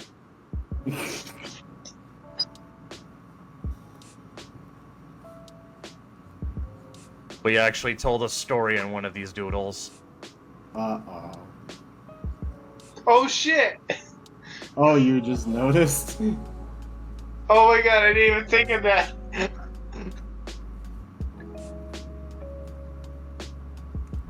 Holy shit, we did.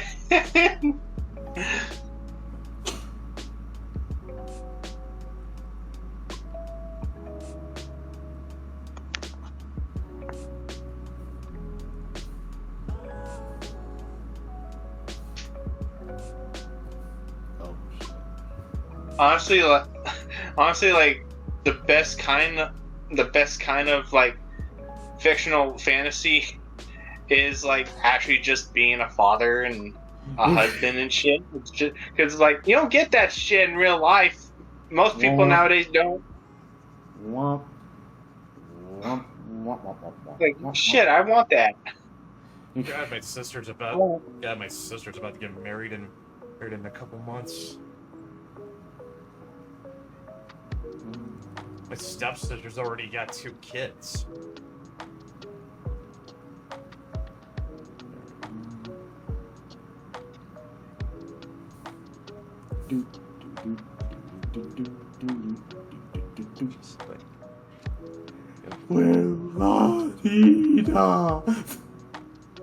Hey, my nieces are adorable. I know. Fuck with you.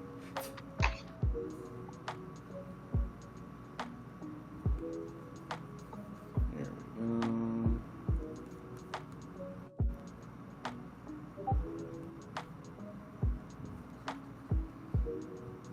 a story and 3 pictures. And we didn't even intend it.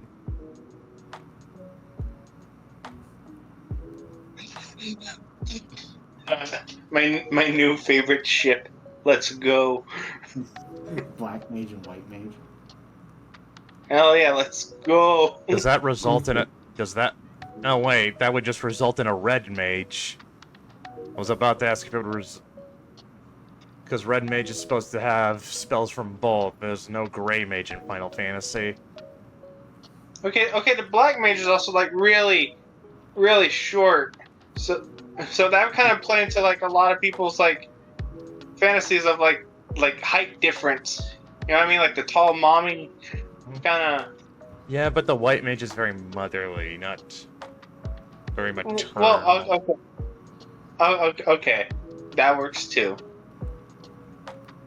Okay, not dommy, but like Just very motherly. very maternal. Yes. But just It's just it's like, maternal. Yeah. There we go. I gave the bump a hat.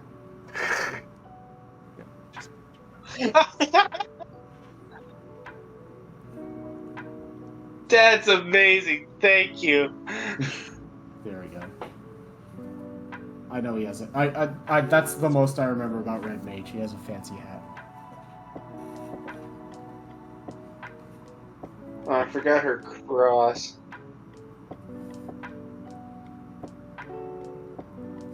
It's okay. It's not like it appears in the pixel art. Yeah.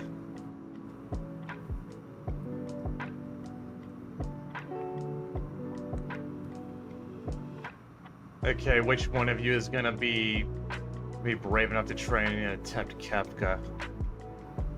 Oh my god. Do I have enough room anywhere? Oh, I guess I do. We live in a society. Yeah, let me just finish up. Let me finish this up and I might try out Kefka. This is. I don't know why the hat just fucking sells it. Holy shit.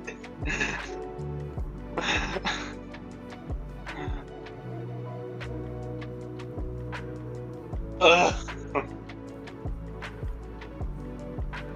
When a black mage and a white mage love each other very much. You get a red mage. Yep. White mage, black mage, red mage, blue mage. Honestly, if there was a yellow mage, you'd actually... If there was a yellow mage, then you'd be really leaning into the alchemy. Ooh. I mean, wouldn't be too surprising. Okay, I'm just gonna... Is there a yellow mage? Let's find out. I don't think there is one, but if The- they did, it wouldn't be surprising. The yellow mage just like has a gun. No. Nope. Nope, there is no yellow mage. Behold, the most powerful spell of all. Are you ready to meet God? Although... Have there games that featured an alchemist class? I'm sure they have. I'm gonna look this up. I know. I feel like there is at least one in 14. At least as like one of the Yeah, alchemist is a job in professions. Alchemist is a job in 14. Oh, it's also in tactics. Yeah, that tracks. Let me guess, you stepped on a Lego.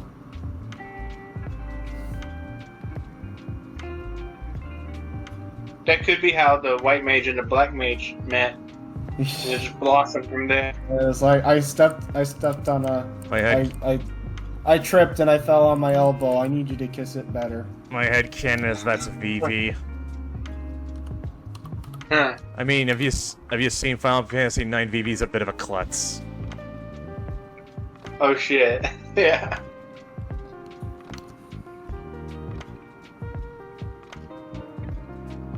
Again, with the design he has, you would not expect his backstory to be so sad.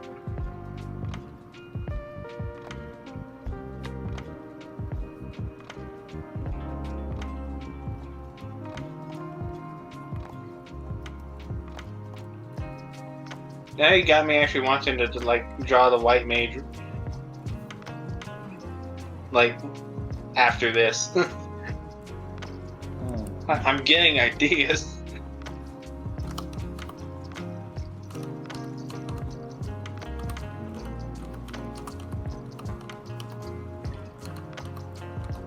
So I think the most diabolical thing I drew on here was either Ice Waka or Aerith. Speaking of 9, was I the only one that always read Steiner's dialogue in Patrick Warburton's voice? You know, I see it. I can see it. Hey. Let me pull. Let's see. Let's just pull up some of his quotes and see how it reads.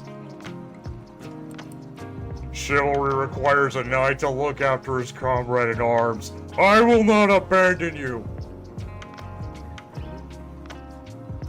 Hey, Peter.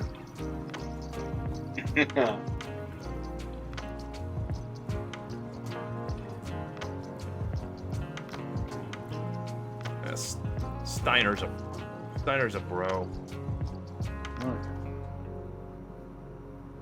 I went to draw something else, but I realized, oh man, I have like very little room now. Yeah. Shit. You know, I'm actually kind of amazed you went this long without attempting Riku and 10-2. I didn't even think about it. I'm trying to look up as little references as possible because Discord keeps closing every time I like look anywhere else. Okay, I'll do it for you. Okay, thank you.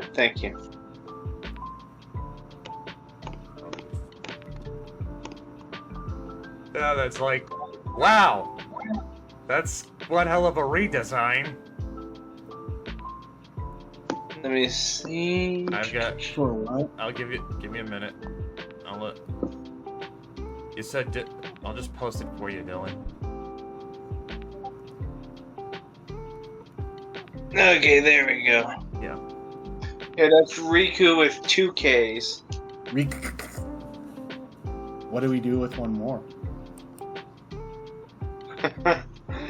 You give it to Waka. You give it to Waka. Oh my. Oh no!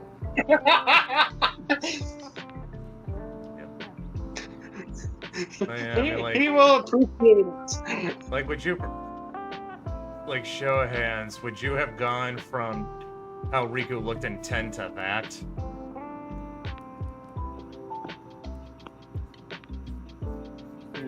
Oh, that's 10-2, right? Yeah. Yeah, the designs were something else. I mean, Yuna's was okay. Yeah. Oh. What the hell is going on with those sleeves? Ribbons. They're all... Oops, all ribbons. Paint it. Paint is I like ain't doing that shit. paint is like 2000s mall goth.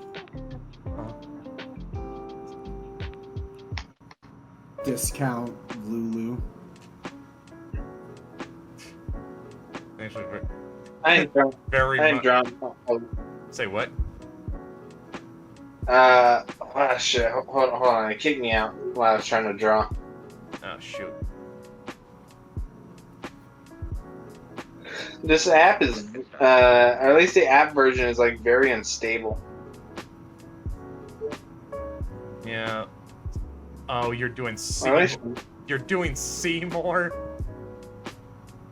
Hmm? Who is? Neville. Keep watching.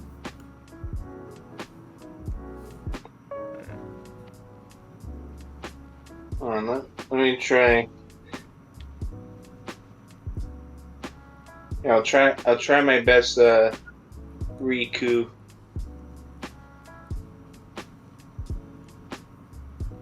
I'll just draw like a big, giant bow with her hair on top of it.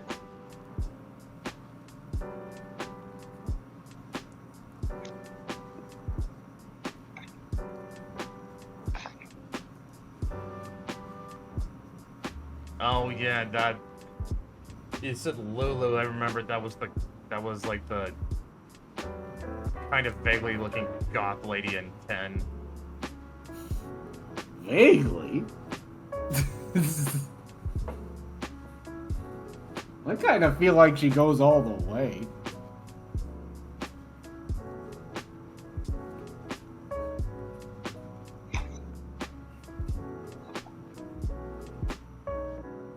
I wasn't gonna draw all that, so I just drew like a bow with like her hair on top.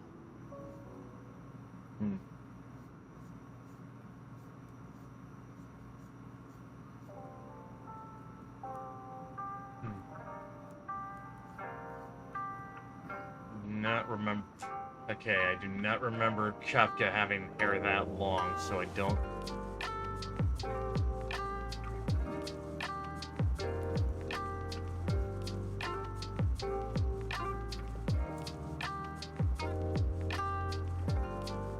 No, we still got enough empty space for a chocobo, Dylan. Oh yeah, huh? Post a picture of a chocobo. Yeah. Post a fat one. Really? Post a rep with the fat one. Really?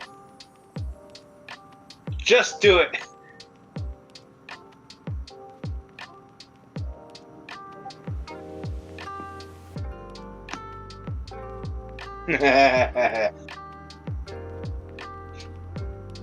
Okay. Is this gonna wind See how up? Is this gonna wind up being a Simpsons reference? No.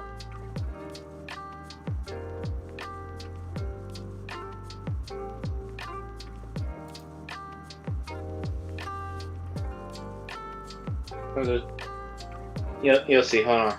I'll wash myself with a rag on a stick.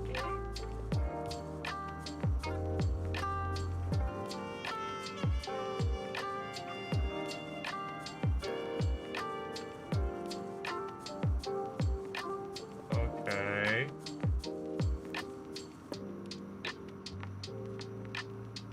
And just hold on. Oh.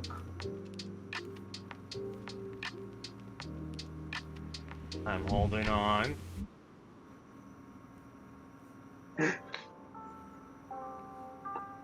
Just be patient. Huh.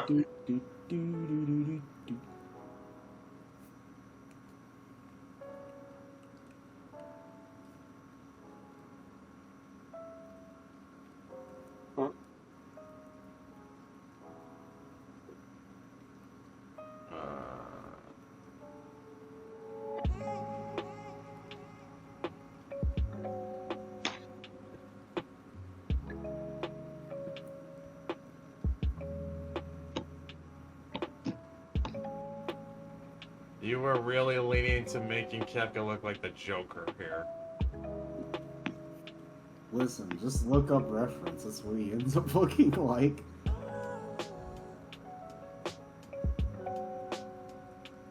He lives in a society.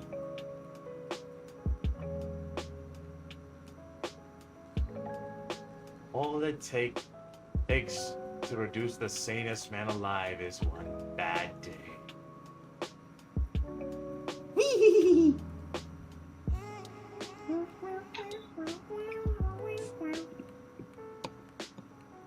Okay. Hold on. Okay. Oh. Okay.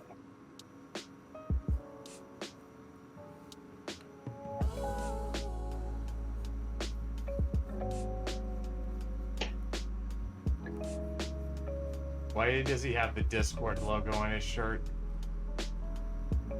Uh-oh. I think I understood that.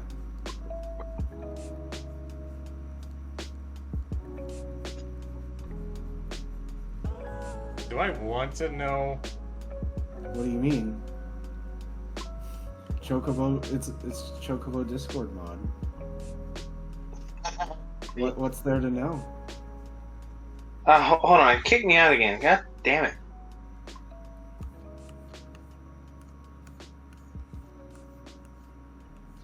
Could not establish connect. Fuck you.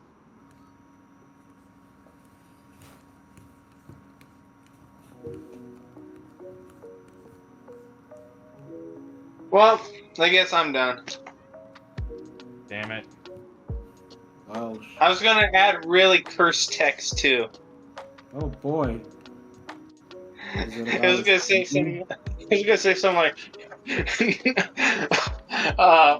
okay, what was it? No posting memes in general. Oh, okay, back to what I was saying. Anyways, this is why we should lower the bits. You know what I mean.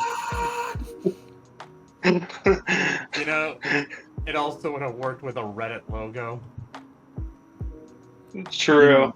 It's true. It's But true. but I was already on Discord, so I just drew the Discord logo. Listen, I see no reason it couldn't be both. There's a lot of overlap. Oh yes. There we go. He lives in this society. He will never be a memory in this society. You son of a submariner. Yeah, I guess I'm done. Oh, and I was gonna maybe suggest cat sit. Ugh. Cause I think we. Oh shit! What? Oh, that would have been genius. Because you know what I would have done? What? What have you done? Like more Catsith and Neko arc. Oh damn. Okay, try to get back in. Just try. Okay. Do you know? Oh no! Alright, I'm gonna try and get back in. Yeah, this is too good for us not to give a shot.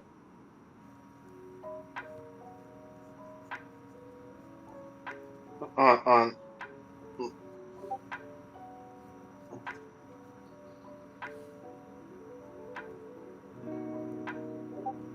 Or post a quick rep.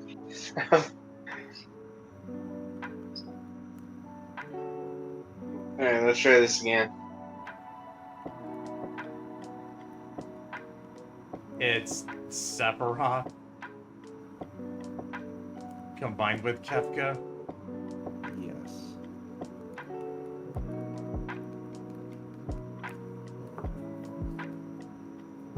Kefkaroth.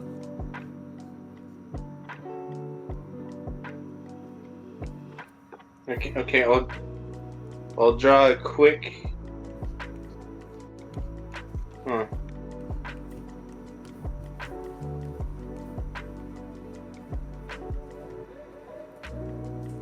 Draw real quick.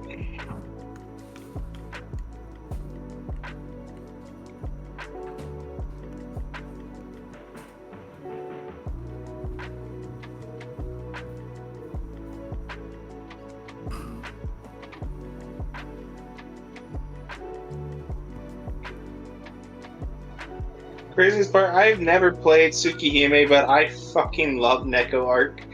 Yeah. Speaking of, when did you guys find out Cat Sith was supposed to have a Scottish accent? Just now.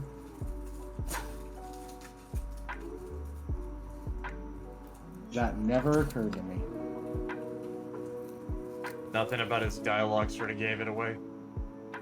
I didn't really pay much attention to him.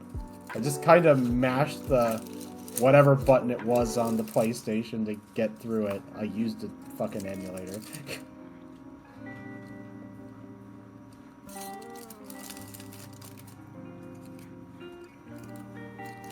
Well, he is based off an old Scottish legend for one, so that would track.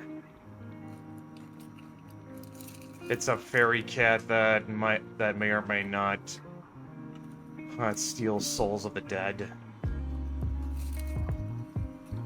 Well, that's rather rude. Let's just say people were a little suspicious about cats hanging around graveyards. As you should be. Especially if they were black cats. Mm-hmm. The thing with the cat said is it has like a white patch on its belly, I think.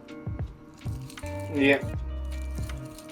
There you go. Cat Sith or was Kate She? Or Well, Kishi? Kate She, that's what I meant to say. Kate She. Yeah.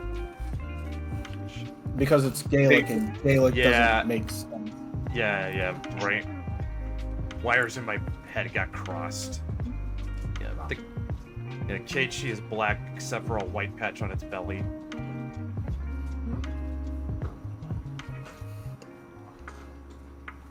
So if you were a tuxedo kid in Scotland, then you should stay away from graveyards.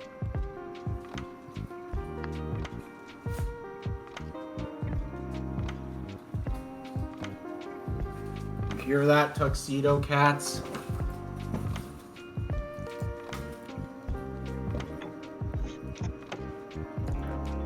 Yeah, if you were black. Although there is a Scottish, there's an old Scottish folk saying that if a black cat visits your house, it's good luck. Well then.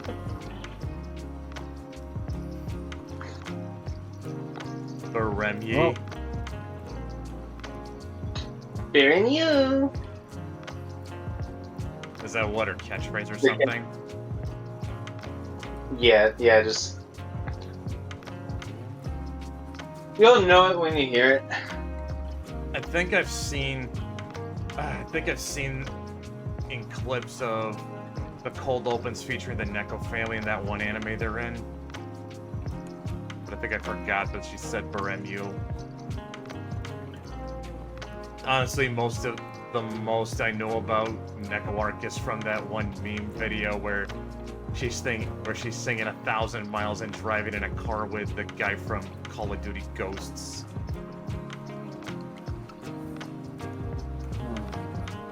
Okay, I connected the two drawings. Oh no. That is so awful.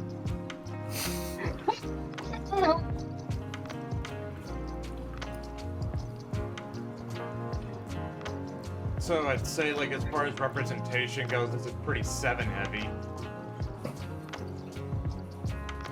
Yeah, a little bit. Although, Which is admittedly, I didn't really draw a whole lot. I got 2 1s, a 6/7, and a 4. And, well, Chocobos appear in all the games, so that doesn't really count. Well, second onward. I forgot, that's another thing second did first. Chocobos, huh? Yeah. They were not in the first one. And Dylan brought in Dylan put in Waka and Riku, which is 10, but most of it is pretty 7 heavy, which, like, I guess that means we got more material to dip in for next time. yeah. Again, I guess that's to be expected. 7 just casts such a large shadow over the whole franchise. It's kind of hard to escape it. Yeah. Well, in any case, I think this is a good place to call it. Yep. Oh, Discord kitten. Oh.